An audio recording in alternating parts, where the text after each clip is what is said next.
살린에 가면요, 살린 남쪽에 코르사코프라는 항구가 있습니다. 이 항구 언덕에는요, 일본에 의해 끌려왔다가 고국에 해방되어도 돌아오지 못하고 이곳에서 고국을 그리워하다가 망향의 한을 품고 죽었던 8천여 명의 조선인들을 위로하기 위한 탑이 있습니다. 망향탑이라 그래요. 저 남쪽을 향해서요. 그 남쪽에 날이 좋은 날은 홋카이도가 보인답니다. 이게 살린과 아주 가까운 지역이에요. 여러분, 일본에 의해 살린으로 끌려간 조선 사람들이 4만 명에서 6만 명 정도 된답니다. 그 중에 8천여 명이 돌아오지 못해가지고 거기에서 해방이 됐는데 돌아올 수가 없었어요. 왜냐하면 배가 없으니까요. 이 사람들은 꿈이 있었습니다. 오로지 조국이 해방되어 고국으로, 고향으로 돌아가는 것이었습니다. 많은 시간이 지났습니다마는 지금도 그곳에는요, 가면은 고려인 2세, 3세가 있어요. 그런데 그 얘기를 해요. 우리 아버지 고향이 경상남도 진주시 무슨 동 몇 번지입니다. 그런 분들이 계세요.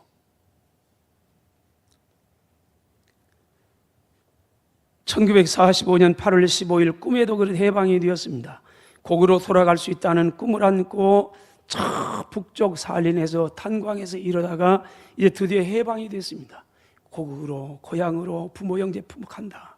그래서 남쪽 항구로 모여들었습니다. 그러나 그들을 태우고 가야 할 배는 오지 않았습니다. 패전국가인 일본은 배를 보내서 자기 국민들을 전부 태우고 왔습니다. 그 배에 조선 사람이 타려고 했습니다. 그랬더니 너희는 조선 사람이니까, 일본인이 아니니까 태워줄 수 없다. 그래서 태우지 못했습니다. 오지를 못했습니다. 안 태워줬습니다. 끌고 갈 때는 한국 식민이라고 끌고 가더니 이제는 일본 사람이 아니라고 태워주지 않는 것이었습니다. 그것으로 끌려간 조선 사람들은 한많은 망향의 언덕에서 남쪽 바다만 바라보면서요, 해방과 기쁨과 감격 속에서 고국이 보내줄 귀국선을 기다리고 또 기다렸습니다. 그러나 끝내 우리나라는 그 사람들에게 배를 보내지 않았습니다. 그들을 버렸습니다. 4만 명 정도 사람을요. 그들은 일본 사람들로부터도 버림당하고요, 러시아 사람들로부터도 멸시를 받고요, 고국 대한민국으로부터도 배신을 당했다는 절망감과 그 절망감 때문에 인생을 포기했습니다. 그래서 그 사람들이 술 마시고 우리는 버림당한 사람들이다.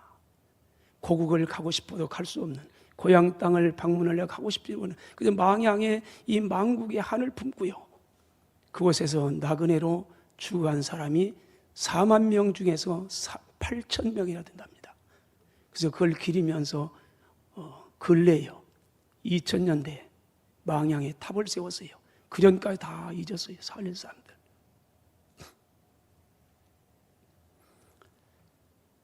고향을 가고 싶어도 갈 수 없어가지고요, 한을 품고 술 마시가면서 인생을 포기하고 많은 사람들이 망국의 그 나라에서요 그렇게 죽었습니다. 오늘 본문은 두 종류의 고향을 말합니다. 15절, 그들이 나온 바 본향을 생각하였더라면 돌아갈 기회가 있었을 겁니다. 16절, 그들이 이제는 더 나은 본향을 사모하니 곧 하늘에 있는 겁니다. 하나님이 그들을 위하여 한 성을 예비하셨습니다. 15절에 본향은 육신의 고향이라고 볼 수 있습니다. 아브라함에게는 갈대아 우르겠지요. 여러분들의 고향은 어디입니까? 고향이 어디냐고 묻지를 마라. 생각하면 마음 아프다. 그 노래도 있어요. 고향을 다 고향이 있어요, 우리에게. 그런데 오늘 또 나그네로 살아요. 우리의 고향, 저의 고향도 있고 여러분들의 고향도 있고요. 명절이 되면 더 고향이 그리워져요. 사실은 고향에 가야 아무것도 없어요. 근데 우리의 이 아름다운 추억은 있어요. 그래서 고향이 그리워져 가요. 명절이 되면 더 그래요. 그래서 참 힘들지만은 서울서 4시간, 5시간 걸리면서 찾아와요. 고향이. 도대체 고향이 뭐길래? 그게 사람이에요. 아니, 사람만 그런 게 아니에요. 만물이 다 그래요. 회귀 본능이 있어요. 고향을 그리워하는 그리움. 그런데 우리에게는 16절 더 나은 본향, 하나님께서 예비하신 성 하늘나라 말합니다.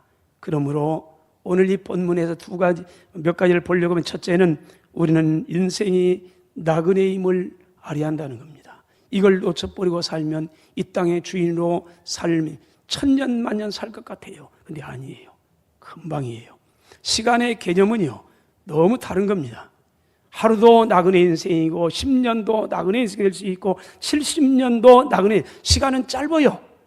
여러분, 하나님 영혼에 비하면은 30년 됐든 70년 됐든 간에 하루가 됐든 간에 그 시간이 그 시간 아닙니까? 우리 시간 가지고 아니요 그래요. 그러나 그러지 않아요. 시간은 다 다를 수 있어요. 오늘 13절, 이 사람들은 다 믿음을 따라 죽었습니다. 약속을 받지는 못했습니다. 그러나 그것들을 멀리서 보고 환영하면서 또 땅에서는 외국인과 나그네임을 스스로 증언하면서 살았습니다. 이 사람들은 땅에서는 외국인과 나그네임을 증언했습니다. 어떤 사람이요? 11장, 히브리 11장은 믿음장이에요. 4절부터 보면은 계속해서 이 기록하고 믿음의 선진들에 대한 얘기를 해요. 이 사람 믿음으로 살았습니다. 아벨은 이렇게 했습니다.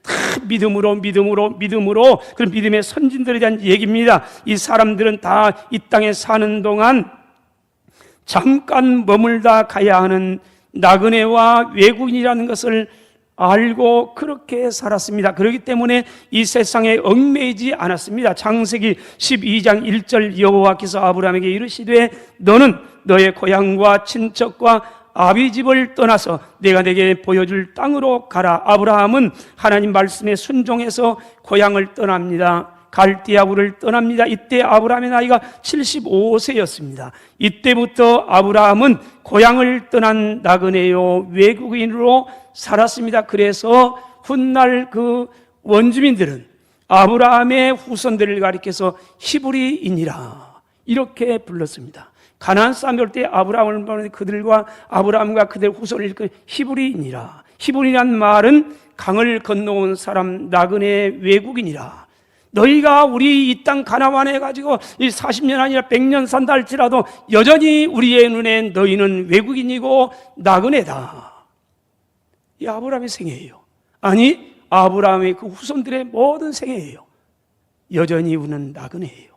오늘 13절, 14절, 이 사람들은 다 믿음을 따라 죽었으며 약속을 받지는 못했습니다. 그러나 그것들을 멀리서 믿음으로 바라보면서 환영하면서 그 땅에서는 또 땅에서는 외국인과 나그네임을 증언하면서 살았습니다. 그들이 이같이 말하는 건 다름이 아니라 자기들이 본향 찾는 자임을 나타냈기 때문입니다. 말씀하고 있습니다. 우리는 모두 본향을 찾아가는 나그네요 외국인이라는 겁니다. 여러분, 이 추석 명절 맞으면서 고향과 부모의 영제를 찾는 목적지가 분명합니다. 그렇기 때문에 4시간, 5시간 걸리면서 많이 힘들어요. 그런데 불구하고 참고 기쁨으로 와요. 왜 그래요? 분명해요. 목적지가 있어요. 고향이에요. 나를 기다린 분이 있어요. 부모님이 나를 기다리고 형제가 있고 친구가 있어요. 오래된 친구들이 만나요. 내 많은 꿈이 있고 내 추억이 있는 고향이 있어요. 그래도 있어요. 내 3일 동안 아니면 일주일 동안 고향 간다. 여기 머무른다. 그 다음에 어찌 다시 돌아가요. 목적지가 없다면요, 힘들면 못 가요. 근데 우리는 다 있어요. 우리는 외국인이에요. 우리는 모두가 나그네요. 그러나 분명해요. 목적지를 가지고 살아가는 나그네. 나그네는 나그네인데 분명한 목적지를 향해서 나가는 나그네. 이런 사람을 순례자라고 하는 겁니다. 왜냐하면 오늘 또 영원한 성지인 하나님의 나라를 향하여 나아가는 사람이기 때문에 그렇습니다. 빌립보 3장 13절 형제들아 나는 아직 내가 잡은 줄로 여기지 아니합니다. 오직 한 일 즉 뒤에 있는 것은 잊어버리고 앞에 있는 것을 잡으려고 푯대를 향하여 그래서 예수 안에서 하나님이 부르신 푸름의 상을 위하여 달려갑니다. 바울의 고백입니다. 바울이 말합니다. 나는 아직 잡은 줄로 여기지 않습니다. 내가 잡은 것은 바로 과거는 다 잃어버리고 앞에 있는 푯대를 향하여 내 목적지를 향하여 내 인생의 신앙의 경주를 멋지게 경주합니다. 그러면서 말합니다. 하나님이 부르신 부름의 상이 내게는 있습니다. 나는 그 부르심의 상을 향하여 오늘도 신앙의 전진하고 있습니다. 그렇게 열심히 천국을 향하여 나그네 인생길을 달려갔던 바울은 지금은 로마의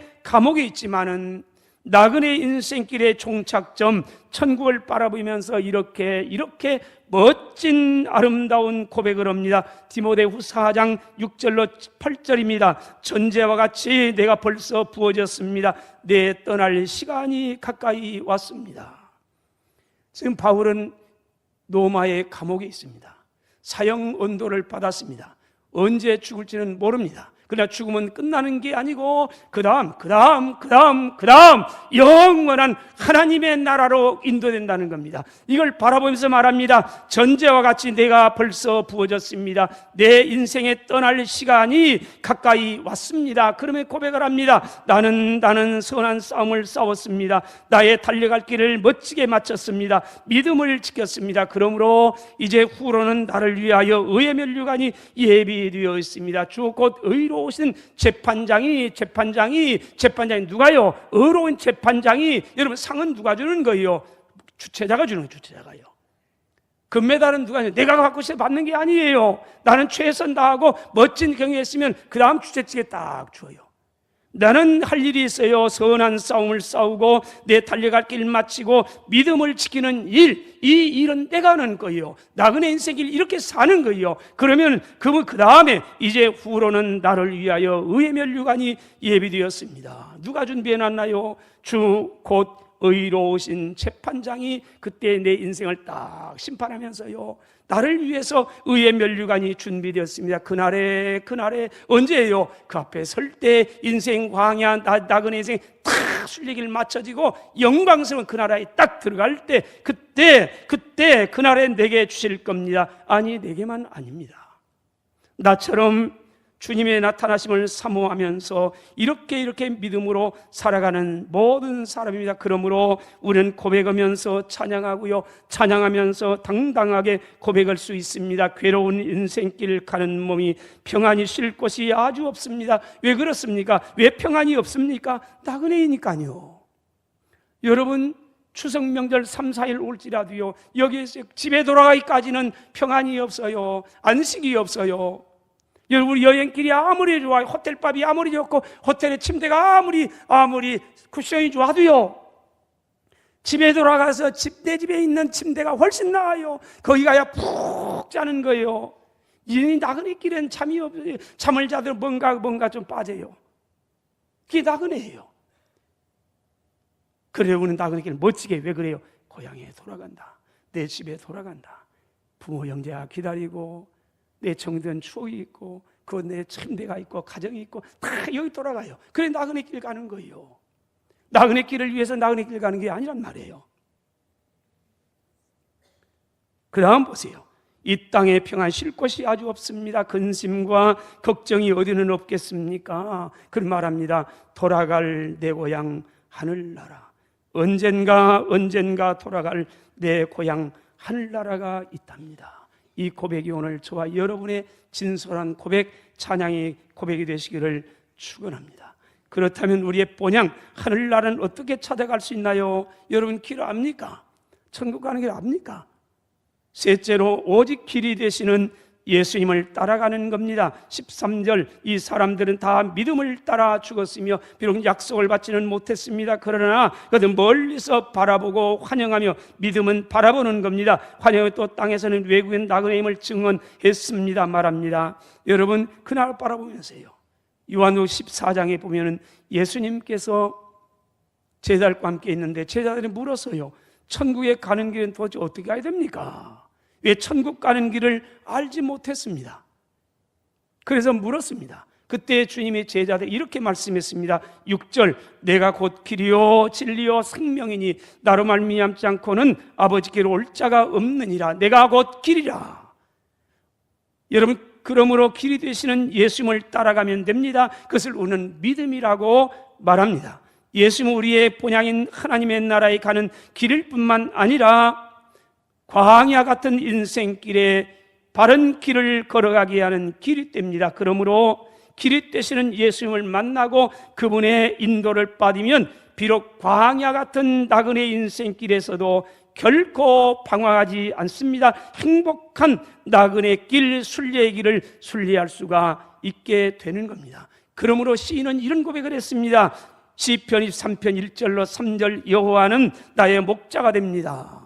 내게 부족함이 없습니다. 어떻게 해요? 그분이 나의 목자가 되니까요. 그래서 어떻게 한다는 겁니까? 그가 나를 푸른 초장에 누이시게 될 겁니다. 쉴 만한 물가로 나를 인도합니다. 내 영혼을 소생시키시고 자기 이름을 위하여 의의 길로 인도하신 분입니다. 그분은 길이에요. 그분은 나의 앞길을 가세요. 그분 나의 선한 목자돼요. 그분이 가는 건 나 길이 나요. 그분만 따라가면 된다는 거예요. 그래서 그분이 나를 쉴 만한 물가로 인도합니다. 그분이 나를 의의 길로 인도합니다. 그러므로 나는 광야같이 힘들고 길이 한 것처럼 보이지만은, 순례의 길이지만은 나는 부족함이 없습니다. 사랑하신 여러분, 여러분은 하늘나라의 길이 되시는 예수님을 믿습니까? 나그네 인생길의 선한 목자가 되시는, 내 인생의 가이드가 되시는 예수님의 인도를 따라가고 있습니까? 여러분, 대답은 저와 여러분이 내 중심까지 보시는 그분 앞에서 진솔하게 하세요. 고린도후서 5장 1절로 2절입니다. 만일 가정법을 사용했습니다. 우리 이 땅에 살아가고 있습니다. 그러나 만일 우리가 이 땅에 육신이 떠난다면, 바울은 가정법을 사용해서 만일 땅에 있는 우리의 장막집이 무너지면 이 편지를 받는 사람은 살아있는 사람들이에요. 아직 무너지지 않았어요. 그러나 만일 땅에 있는 우리의 장막집 육신이 무너지면 그 다음 어떡할 거냐? 하나님께서 지으신 집 곧 손으로 지은 게 아니요 하늘에는 영원한 집이 우리에게 있는 줄 압니다. 참으로 우리가 여기서 탄식하면서 하늘로부터 오는 우리 처소로 덧입기를 간절히 사모하면서 있습니다.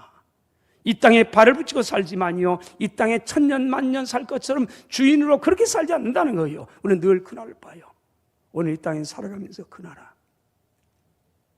여러분, 저와 여러분만 그러나요? 우리의 믿음의 선배가 있어요. 아름다운 믿음의 선배요. 후대에는 그분을 이렇게 말합니다. 사랑의 원자탄이라. 왜? 당시의 원자탄이 제일 무서웠으니까요. 오늘로 보면 어떻게 표현할지 모르겠어요.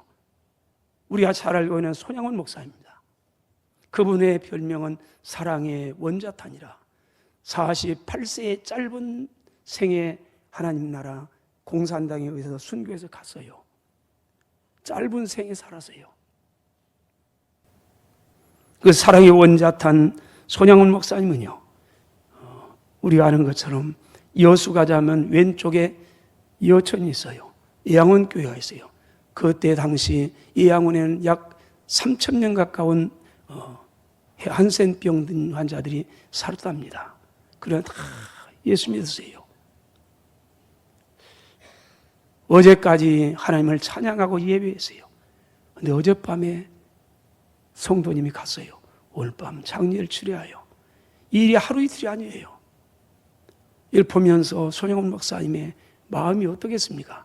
여러분, 오늘 어제 봤던데 형제가 어젯밤에 세상 떠났어요. 하나님 부름 받았어요. 이게 하루 이틀이 아니라 이래요. 이분의 이 땅에 무슨 희망이 있겠어요? 그래서 그분은 그 예양원 교회에서 그 무덤 지나서 좀 돌아가면 이 섬이 있어요. 갈 수 있어요. 거기 돌아가서 늘 거기에서 이 노래 했답니다. 우리가 잘 아는 내용이에요. 낮에나 밤이나 눈물 머금고 내 주님 오시기만 고대합니다.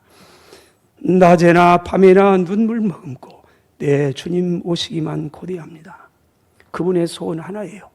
이 땅에서 빌딩 짓고요, 천년만 살 것처럼 그렇게 산 게 아니에요. 교인들이 많으니까. 여러분, 거의 본향을 사모하며 사는 사람의 삶에 대해서요, 베드로 사도는 베드로전서 1장 17절에 외모로 보시지 않고 각 사람의 행위대로 심판하시는 이를 너희가 아버지라 부른즉 너희가 나그네로 있을 때를 두려움으로 지내라. 여러분, 나그네 인생길 두려움으로 보내세요. 얼렁뚱땅 두리뭉실 아무렇게나 그렇게 보내면 언젠가 땅을 치면서 통곡하면서 후회할지도 모릅니다. 그분 앞에 설 때요, 이런 나라가 있었더라면, 알았더라면 이렇게 안 살았을 텐데. 이어서 2장 11절입니다. 사랑하는 자들아 거류민과 나그네 같은 너희를 뻔하노니 영혼을 거스러 싸우는 육체의 정욕을 제어하라. 사랑하는 자들아 거류민과 나그네 같은 너희를 권하노니 1장 1절에서 그렇게 말합니다. 베드로 사도가 편지를 보내면서 감바도 갑바도기아 본도 이렇게 아시아에 흩어진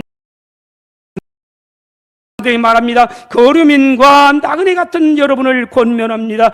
영혼을 거스려 싸우는 육체의 정욕을 제어하세요. 마음대로 살지 마세요. 하나님 앞에서 나그네처럼 사세요. 이 땅의 주인이 아니고 천년만년 막 살 것처럼 이렇게 아니고 머지않아 떠날 사람처럼 추석 방문했어요. 3일 5일 어쩌자면 열흘 동안 될 수 있어요. 그러나 반드시 온 사람은 돌아갑니다. 고향으로, 집으로 돌아갑니다. 가정으로, 일터로 돌아갑니다. 그렇게 사세요. 그 말이에요. 아무렇게 살면은 큰일 납니다. 한 번뿐인 생애예요. 모리슨이라는 아프리카 선교사가 있었습니다. 그는 아프리카에서 40년 동안 선교 사역을 마치고 나이가 많아 늙어서 파송받았던 미국 땅, 고향으로 미국으로 돌아오고 있었습니다. 은퇴에 돌아갑니다. 그런데 그가 타고 돌아오던 배에는 마침 아프리카 한 국가를 순방했고 돌아오는 미국의 32대 대통령이었던 루스벨트가 타고 있었답니다. 대통령이 타고 같이 왔어요.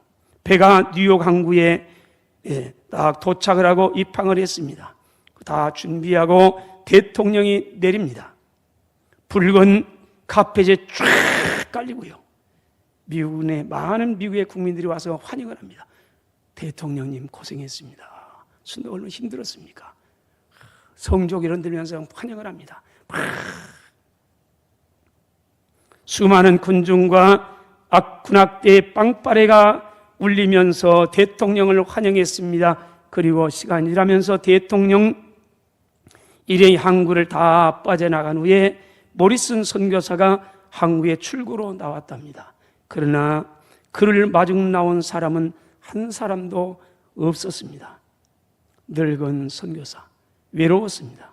선교사는 이 저녁 노을 진 하늘을 향해 이렇게 소리치고 싶었답니다. 주님, 이것이 40년간 아프리카에서 저의 청춘을 그리고 저의 일생을 바친 결과란 말입니까? 저를 맞이해 주는 사람은 한 사람도 없습니다. 그때 그는 저녁 노을 사이로 말씀하시는 하나님의 조용한 음성을 들었다고 합니다. 엘리야, 내 사랑하는 나의 아들아, 너는 아직 고향에 오지 않았단다. 네가 고향에 돌아오는 날, 레드카펫이 아닌 황금의 유리길로, 군악대가 아닌 천사들의 나팔 소리와 함께 내가 너를 마중 나가마 본향을 찾아가는 행복한 순례자들이 다 되시기를 주의 이름으로 축원합니다.